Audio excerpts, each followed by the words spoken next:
दगडफेक अक्षरशः पुण्याची ही राजकीय अशा पद्धतीने आंदोलन कधीच झालेली नाहीत।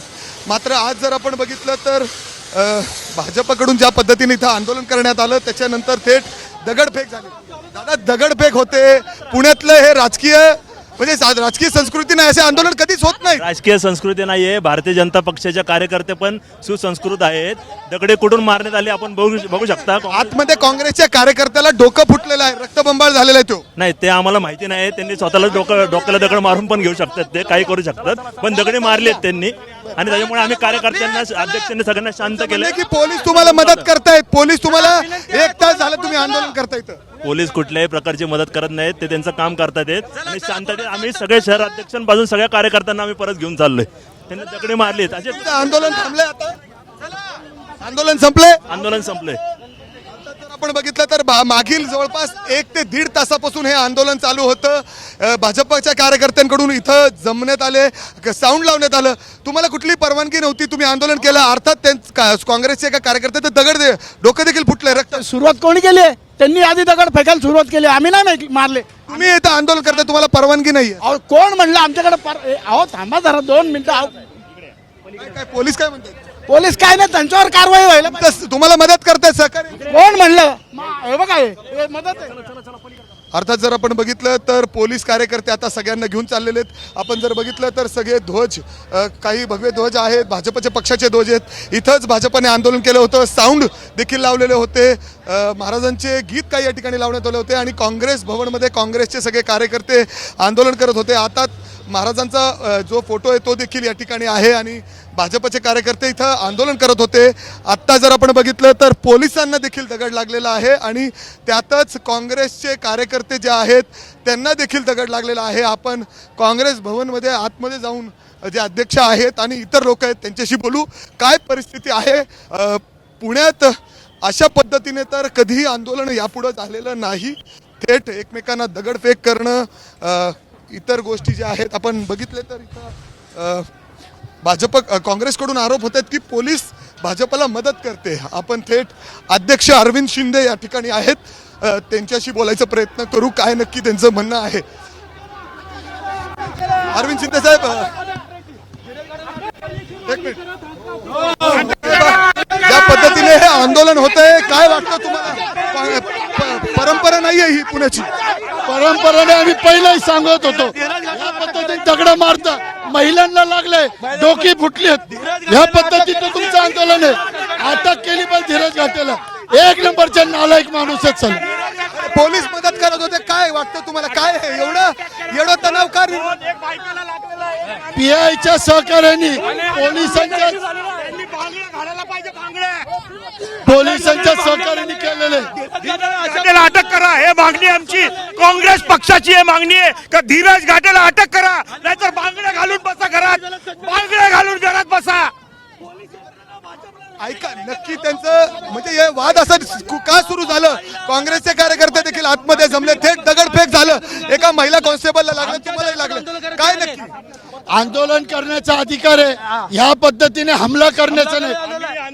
एक मिनिट, हिजड्याप्रमाणे आंदोलन केलेले, दगड मारलेली आहेत, आंदोलन करा ना। ज्या पद्धतीने महिलांना लागलेली दगड, कोणत्या विषयावर? फक्त हे पुण्याच्या संस्कृतीला शोभणार आहे का? काल बोट लागले, महापौर तिथं असताना महापौर संरक्षण दिलं, त्याला काय संरक्षण दिलं? अर्थात जर आपण बघितलं तर पुण्यामध्ये या अगोदर अशा पद्धतीने आंदोलन कधीही झालेलं नाही, थेट दगडफेक होते या आंदोलनामध्ये, पोलीस या ठिकाणी बघतात। अर्थात याला कोण जबाबदार आहे असा देखील प्रश्न या ठिकाणी निर्माण होतो। मी तुम्हाला गाडी दाखवू शकतो, काँग्रेस भवनमध्ये ही कार उपस्थित आहे, कार उभी आहे पार्किंगमध्ये, ज्याचं काच देखील फुटलेलं आहे। अर्थात दगडफेक तर इथं झालेली आहे, कारण 2-3 कार्यकर्त्यांना, महिला पोलीस कॉन्स्टेबलला देखील दगड या ठिकाणी लागलेला आहे आणि त्यामुळे नक्की पुण्यामध्ये चाललं काय?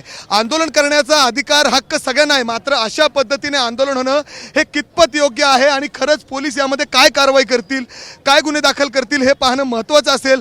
मात्र वरिष्ठ पोलीस या ठिकाणी असताना देखील अशा पद्धतीने आंदोलन होतो 2 पक्षांमध्ये, एका अर्थात विरोधी पक्ष काँग्रेस जे आता पुण्यामध्ये आहे आणि त्याचबरोबर आपण जर बघितलं तर भाजप जे सत्तेमध्ये आहेत, अशा पद्धतीने पोलिसांसमोर, तेही वरिष्ठ पोलिसांसमोर आंदोलन होतो आणि थेट दगडफेकपर्यंत ही वेळ येते।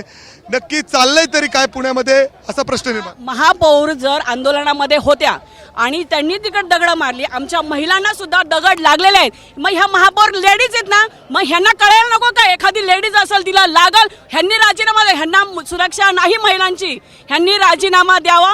आणि ज्या आत्ता पोलिसांचे वरिष्ठ पोलीस आहेत त्यांनीही ज्यांना सहमत केलेलं आहे, बीजेपी सरकारच्या बाजूनेच ते पोलीस सगळे अधिकारी आहेत, त्यांनाही कोण महापौर बाई नागपूर आहे बाई, अटक झाली पाहिजे.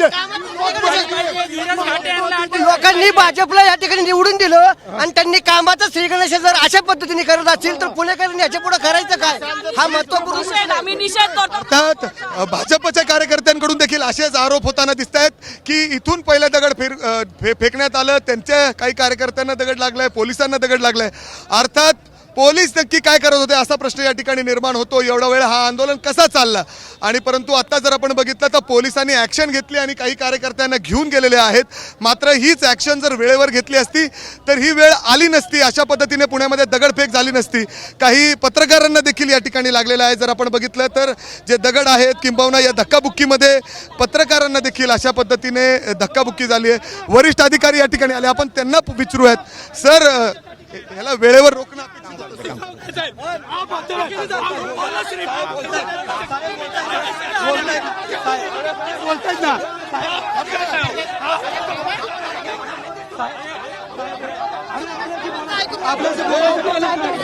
वरिष्ठ पोलीस अधिकारी बोलण्यासाठी आलेले आहेत. मात्र काँग्रेसचे सगळे कार्यकर्ते कुठेतरी आक्रमक आहेत. अध्यक्ष त्यांना रोखण्याचा प्रयत्न करतायत. ही चुकीची पद्धत आहे.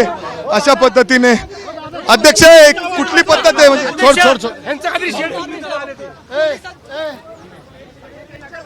जे डीसीपी आहेत ते या ठिकाणी बोलण्यासाठी आलेले आहेत. मात्र काँग्रेसच्या कार्यकर्त्यांची शहर अध्यक्ष अरविंद शिंदे, मोहन जोशी, प्रशांत जगताप हे तीव्र नाराजगी व्यक्त करतायत. या ठिकाणी ज्या पद्धतीने आंदोलन होतोय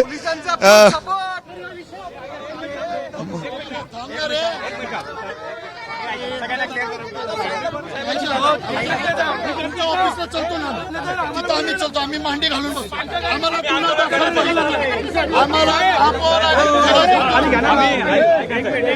पुण्याचे महापौर देखील या भाजपच्या आंदोलनामध्ये होते आणि त्यामुळं त्यांना देखील पोलिसांनी ताब्यात घ्यावं अशी मागणी काँग्रेसचे कार्यकर्ते या ठिकाणी करतायत. आणि आपण बघतोय अशा पद्धतीने जोरदार आंदोलन जे होतं आता ते पोलिसांच्याकडे पोहोचलेलं आहे. जोपर्यंत अटक होत नाही, नाहीतर आम्ही सुद्धा पोलीस स्टेशनच्या बाहेर ठिया मांडून बसू असं त्यांचं म्हणणं आहे.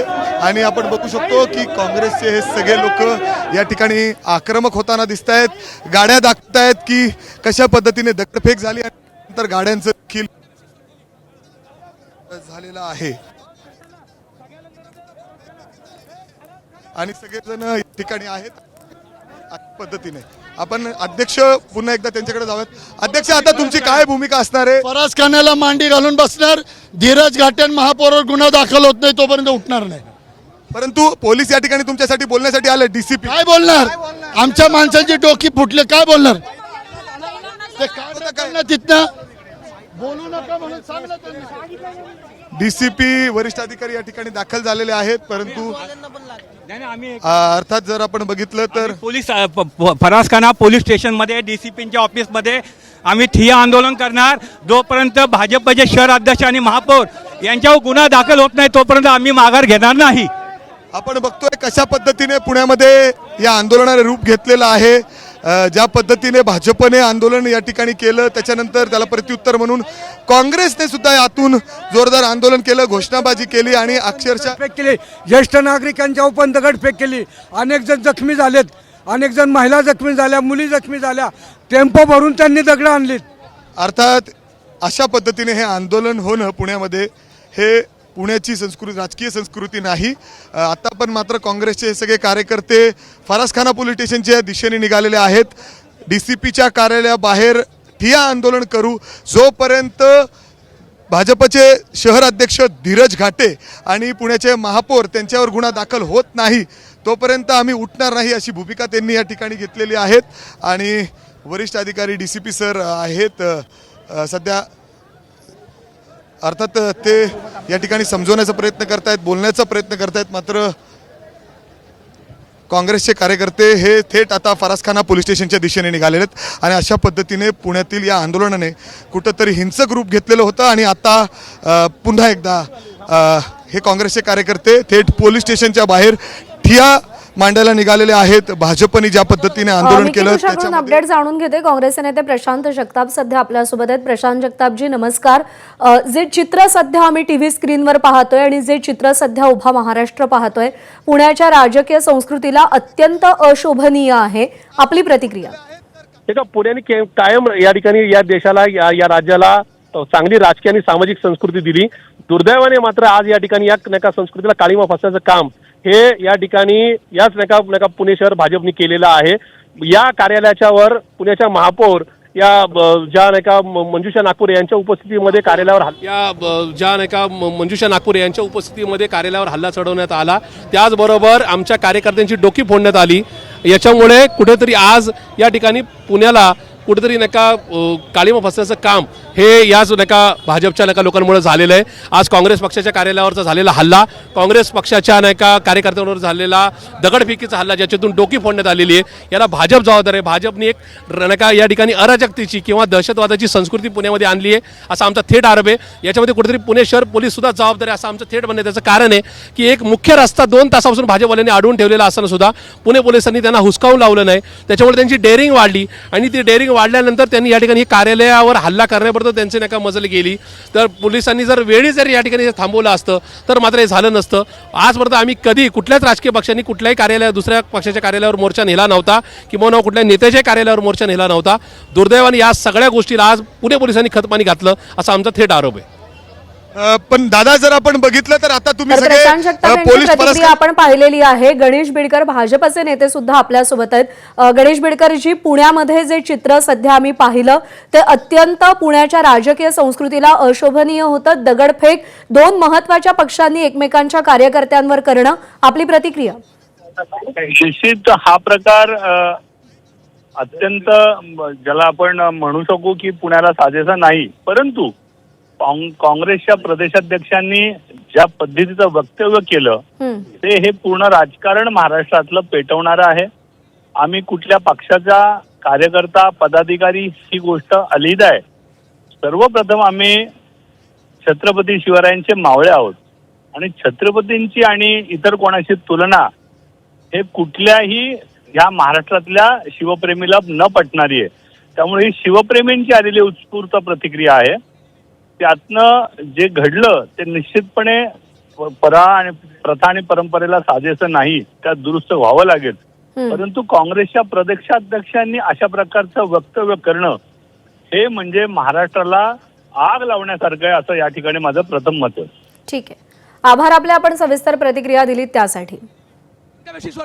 कुणाला दगड लागले? एबीपी माझा, उघडा डोळे बघा नीट.